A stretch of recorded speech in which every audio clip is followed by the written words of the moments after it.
میرا سوال ہے کہ کشف اور وسوسے میں کیا فرق ہے؟ وسوسہ تو خیال ہوتا ہے اور کشف کوئی منظر ہوتا ہے۔ کشف کا جو لفظی معنی ہے وہ ہے کھلنا۔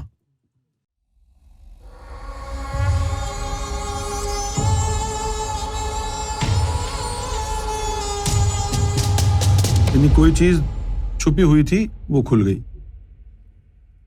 اچھا، اب یہ جو کشف ہے یہ بڑا خطرناک ہے۔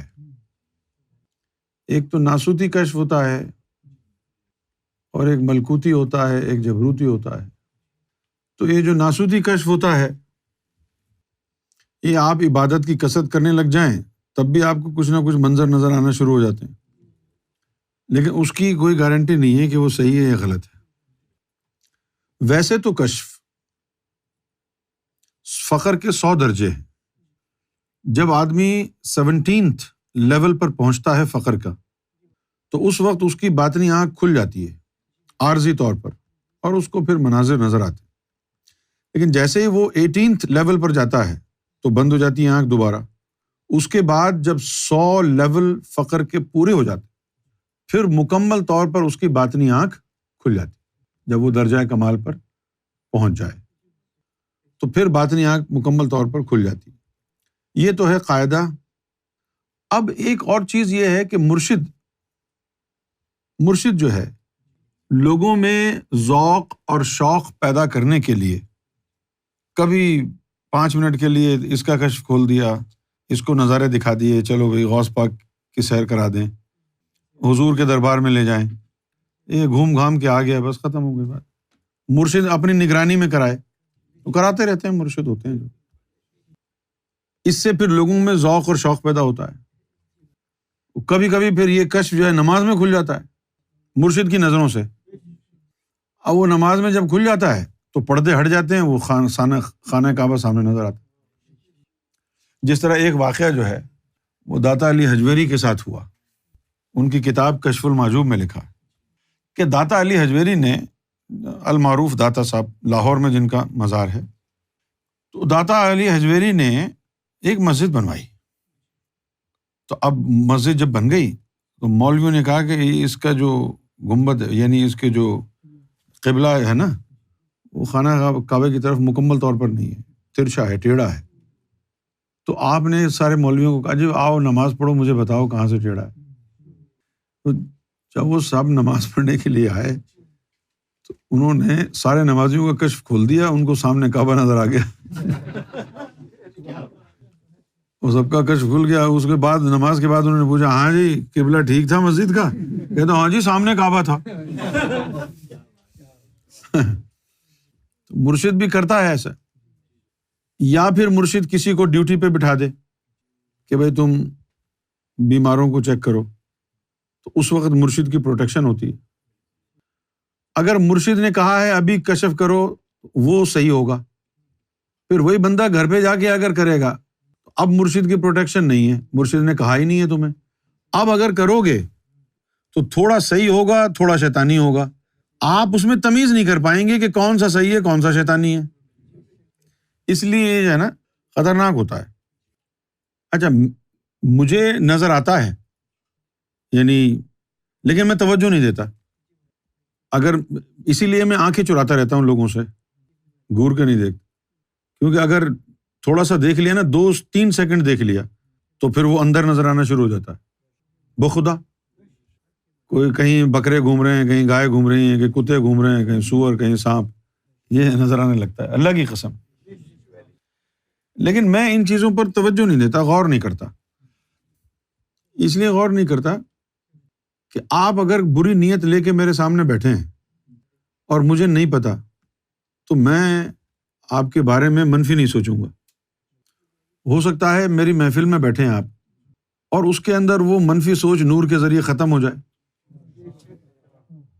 آپ اپنی نظروں سے اگر برائی تیرے اندر سینے میں بغض و عناد دیکھا تو پھر یہ بھی ممکن ہے کہ میرا دل جو ہے بدگمان ہو جائے اور آپ کے بارے میں رائے بدل جائے، اور وہ اس منصب کے خلاف ہے۔ کیونکہ اللہ تعالیٰ جن لوگوں کو بٹھاتا ہے وہ دل جوڑنے کے لیے بٹھاتا ہے، دل توڑنے کے لیے نہیں بٹھاتا۔ اللہ تعالیٰ جو ہے وہ ستار ہے، سطر پوشی کرتا ہے، لوگوں کے عیب پر پردہ ڈالتا ہے، وہ صوفی کیسے ہو سکتا ہے جو لوگوں کے عیب اچھالے؟ اسی لیے جو ڈیوٹی والے ہوتے ہیں نا وہ اپنے کشف کو بند کر دیتے، اور پھر بھی کچھ نظر بھی آئے نا تو ادھر ادھر نظر انداز کر دیتے۔ کشف کوئی اچھی چیز نہیں ہے۔ ہاں، کشف اگر اچھی چیز ہے تو عالم ناسوت سے نکلنے کے بعد ہے، ملکوتی کشف ہو، جبروتی کشف ہو، عنکبوتی کشف ہو تو پھر تو مزہ بھی ہے، اور اگر یہ نہیں ہے تو پھر بیکار ہے۔ ایک واقعہ جو ہے میں آپ کے سامنے پیش کرتا ہوں۔ جب ہم مانچسٹر میں رہتے تھے تو سرکار کے پاس مطلوب حسین کے نام سے ایک شخص، ظفر کے جو والد تھے، وہ آئے، انہوں نے ذکر لیا۔ اب وہ ذکر لینے کے بعد ہفتے 2 ہفتے بعد وہ کہنے کہ میرا ذکر چلتا نہیں۔ عمر تو زیادہ تھی ان کی، میرے خیال کوئی 65 کے قریب تو ہوگی، 65-70 کے قریب ہوگی۔ خیر، دوسرے سال جب سرکار آئے، دوسرا سال آیا، سرکار تشریف لائے، پھر وہ آئے، انہوں نے کہا جی میرا ذکر نہیں۔ تو ایک رات کیا ہوا کہ سرکار مجھے اٹھا کے اور وہاں لے گئے جہاں اللہ تعالیٰ کا تخت و تاج ہے۔ مجھے ابھی بھی یاد ہے، بہت بڑی لائن جو ہے لگی ہوئی تھی، اور اللہ تعالیٰ جو ہے وہ اپنے تخت پر بیٹھا ہوا تھا، اور لائن لگی ہوئی تھی، تو میں بھی لائن میں تھا۔ تو وہ جتنے بھی لوگ تھے وہ سارے بڑے بڑے مرشد تھے جو اپنے اپنے مسائل لے کے، اپنے مریدوں کے مسائل لے کے وہاں حاضر ہوئے تھے کہ جی میرا فلاں مرید ہے، اس کا یہ مسئلہ ہے، اس کے قلب میں یہ بیماری ہے، اس کے سر میں یہ بیماری ہے، کوئی کہہ رہا ہے جی میرے مرید کا جو لطیفہ اخفا ہے وہ صحیح کام نہیں کر رہا۔ اس طرح کے جو ہے نا چیزیں لے کے وہ کھڑے ہوئے۔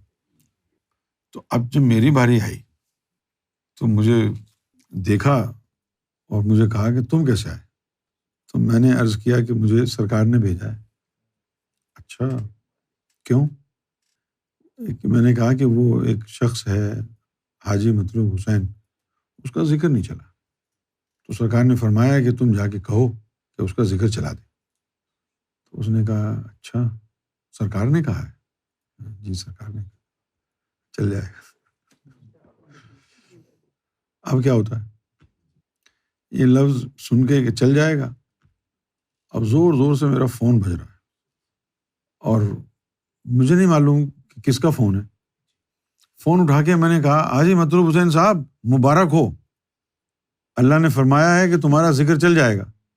وہاں سے آواز آئی جی ابھی چلا ہے، اسی لیے تو میں نے فون کیا ہے، ابھی چلا ہے اسی لیے تو فون کیا ہے۔ تو اب یہ جو تھا یہ تھا عنکبوتی۔ کیا تھا یہ؟ نہ یہ ملکوتی تھا نہ یہ جبروتی تھا، یہ عنکبوتی تھا۔ اس میں موکل نہیں، خالق نظر آتا ہے، یہ نایاب ہے۔ یہ سرکار گوھر شاہی کی طاقت کا جو ہے اظہار ہے، ورنہ یہ عنکبوتی جو کشف ہے یہ تو کامل ذات کے پاس نہیں ہوتا۔ یہ جو عنکبوتی، کیونکہ وہ جو اللہ کا جو تخت ہے نا اس کا نام تخت کا عنکبوت ہے، اسی وجہ سے اس عالم کو بھی عنکبوت کہتے ہیں، لیکن نام جو ہے عنکبوت اس تخت کا ہے۔ اچھا آپ اس کو عنکبوت کیوں کہتے ہیں؟ عنکبوت کیوں کہتے ہیں؟ یہ سریانی زبان میں عنکبوت جو ہے اس کا مطلب ہوتا ہے جالا، جس سے وہ اسپائڈر ویب ہوتا ہے نا، تو عنکبوت کا مطلب ہے جالا۔ اب یہ جالا کیوں کہا؟ جالا اس لیے کہ سارے طفل نوری، سارے جثہ توفیق الہی وہاں آگے پیچھے ادھر ادھر بیٹھے ہوتے ہیں اور اللہ کے ساتھ گپ شپ کر رہے ہوتے ہیں۔ یعنی یہ منظر اگر آپ ادھر جا کے دیکھیں تو آپ پریشان ہو جائیں گے کہ ہم تو کہہ رہے ہیں نا کہ وہ طفل نوری اور جثہ توفیق الہی ہیں، ہم یہ کہہ رہے ہیں، لیکن وہاں وہ طفل نوری جثہ توفیق الہی لگتے نہیں ہیں، وہ سب اللہ کے مختلف وجود ہیں۔ اور آپ کہیں گے یار یہ کتنے اللہ ہیں یہاں پہ، یہ کیا ہو گیا؟ سب اس کی صورت پہ ہوتے ہیں، اور پھر آپ دیکھیں کہ جی اللہ تعالیٰ ان سے بالکل کھلا ڈھلا ماحول ہے اور ان سے گپ شپ ہو رہی ہے، تو پھر جو ہے انسان کو تھوڑی سی پریشانی شروع میں ہوتی ہے، پھر یہ کیا ہے، کیا ہو رہا ہے؟ میں نے کہا کہ حضور کا دیدار کرا دیں، تو انہوں نے ایک بات مجھے کہی، انہوں نے کہا کہ تم پہلے ایک سوال کا جواب دو، ان دو چیزوں میں سے کون سی افضل ہے؟ نمبر 1 کہ لوگوں کو حضور کا دیدار ہو جائے، نمبر 2 کہ دیدار ہو یا نہ ہو، لوگوں میں یہ یقین ہو کہ تم کرا سکتے ہو۔ کون سی چیز چاہیے؟ نہیں، اس نے کہا کون سی چیز چاہیے، کہ کرا دیں یا یقین دلا دیں کہ کرا سکتے ہو۔ تو میں نے کہا جی میں اس پر کوئی تبصرہ نہیں کروں گا اور میں خاموش ہوں، اگر آپ کرا دیں گے تو بڑی مہربانی ہوگی۔ میں اس پر، کیونکہ لوگوں کو دیدار چاہیے، وہ ان چکروں میں پڑنا نہیں چاہتے کہ بھئی یہ ہو جائے یا وہ ہو جائے۔